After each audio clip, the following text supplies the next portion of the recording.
Magandang araw mga kaibigan. Bigyan natin ngayon ng opinion, reaction itong post. Ang balita ngayon tungkol sa pagbatikos ni veteran journalist Ramon Tulfo sa donasyon ng mga Filipino-Chinese sa mga nabiktima ng baha sa Metro Manila and other areas.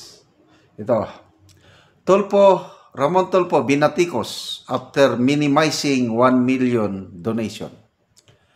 Veteran journalist Ramon Tulfo received severe criticism online after he called the 1 million donation of the Federation of Filipino-Chinese Chamber of Commerce and Industry for flood victims in Metro Manila and Luzon ridiculous.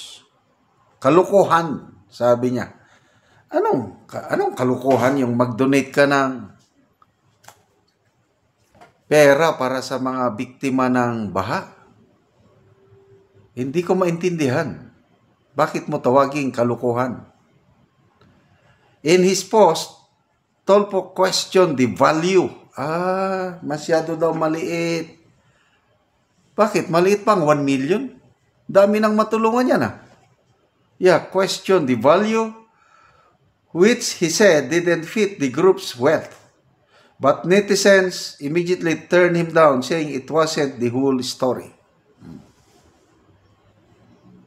Mayayaman daw ang mga Filipino-Chinese. Maliit daw yung 1 million.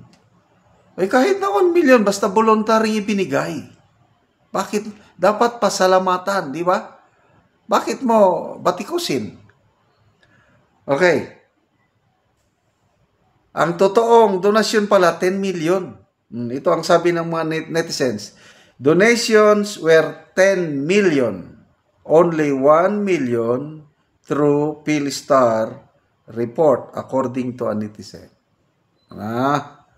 Grabe naman ang Philstar. Plus 1 netizen, sabi, donation is voluntary. Should not be used for moral blackmail. Donations are voluntary and deserve gratitude regardless of the amount. Correct. Kahit 500,000 lang yan. Malaking tulong na yan sa mga biktima ng baha. Makapagbigay na sa kanila ng pagkain or damit, whatever. Hindi ko maintindihan bakit mo batikusin. Filipino Chamber of Commerce, Chinese Chamber of Commerce confirmed they allocated 10 million for relief efforts after the typhoon's onslaught. So totoo pala, 10 million. Sinasabi ng Ramon Tulfo, ang liit, 1 million lang donasyon nyo.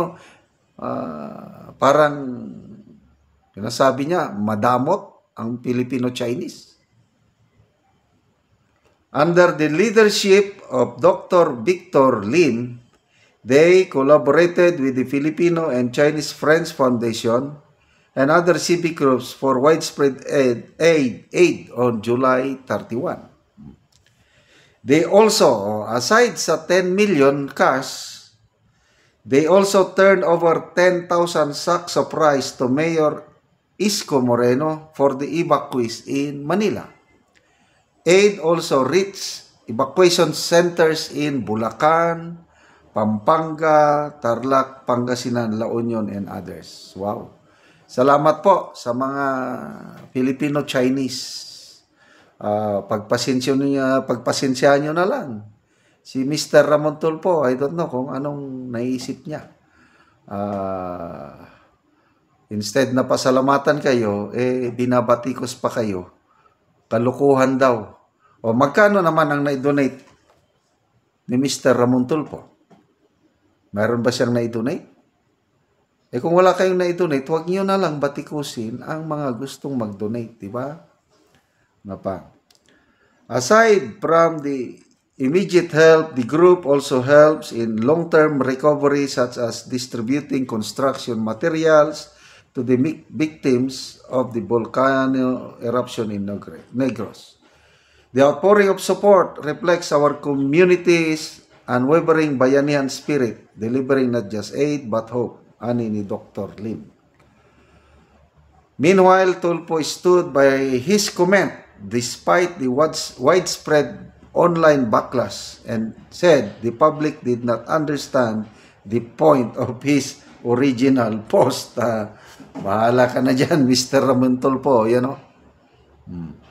Tulfo binatikos matapos maliitin ang donasyon ng Filipino Federation of Chinese. Magbasa tayo sa mga comments, ano?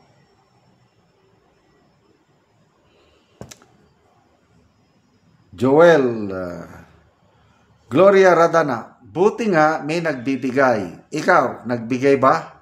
Huwag bastusin ang gustong tumulong sa kapwa. Correct. Ronald Vergara, ay nako, instead pasalamat, batikos ang sukli. Tulfo talaga. Pagpasensyahan nyo na lang. Ganyan talaga. Maalala ko itong si Mr. Ramon Tulfo kung ano-ano ang sinasabi laban sa mga Duterte. Talagang anti-Duterte na sila.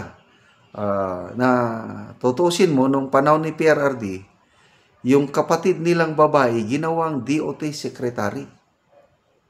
So, tapos ngayon, ganyan na. Grabe, itong mga previous post ni Mr. Ramon Tulfo. Grabing birada niya sa mga Duterte. Lalo na nung nanalo. Nung nanalo ang mga Duterte sa Davao City, nitong nakarang eleksyon, tinawag niya kung ano-anong description niya sa mga voters ng Duterte. Otso-otso daw. Anong pakialam niya? Hindi naman siya taga Davao. Gustong butuhan ng landslide yung pagkapanalo ng mga Duterte. Yun ang gusto ng halos more than 90% ng mga Davaoeños. Gusto sa leadership ng Duterte. Tapos tatawagin niyang otso-otso. Anong pakialam niya sa Davao? Di ba? So, ito rin, may si Senator Erwin Tulfo. Kanina, binanatan din siya ni Atty. Vic Rodriguez. May isang senador, sabi niya na kung anong sinasabi niya doon sa USEC. May USEC Robert, ano na yung pangalan? Robert Bernardo. Sinabi niyang sinibak ng Malacanang dahil daw sa katiwalian, ayaw niyang pangalan ng, ayaw niyang banggitin ng pangalan. Anong? Bakit magbanggit-banggit pa siya ng USEC na hindi naman niya gustong pangalanan? So, yan talaga. Pagpasensyahan nyo na lang. So, salamat sa Federation of Filipino-Chinese Chamber of Commerce Industry sa inyong napakalaking tulong. 10 million pesos para sa mga kapatiran nating Pilipino na nabiktima ng baha. Okay, salamat mga kaibigan sa inyong pagsubaybay sa ating channel. Nakakatulong kayo ng malaki sa tribong Talandig ng Bukidnon. Ang sweldo natin sa channel na ito is pantulong natin sa tribo. Excuse me. Namimigay tayo ngayon ng libreng yero at pako para makapagpatayo naman sila ng mas maayos na tirahan. Panoorin nyo ang video na ito.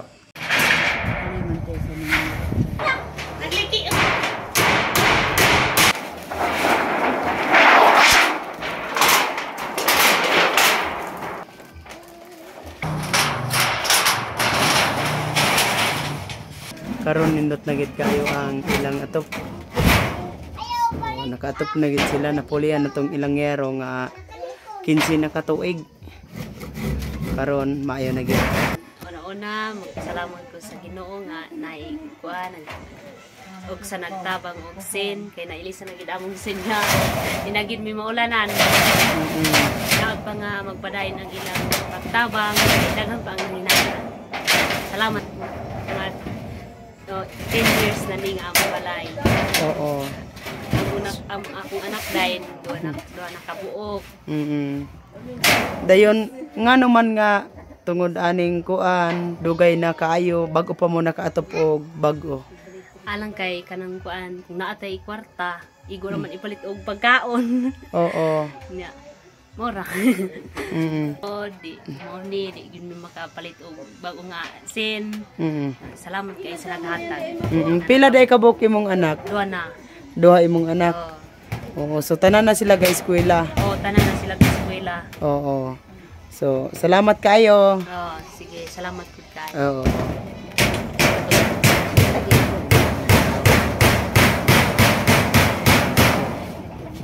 Nindot ayot kayo nga tanawon og salamat kayo sa Ginoo og sa nagtabang ani labi na sa naging sponsor. Salamat kayo sa Ginoo sa pagtabang sa among mga katribo nga tanan. Salamat and God bless us.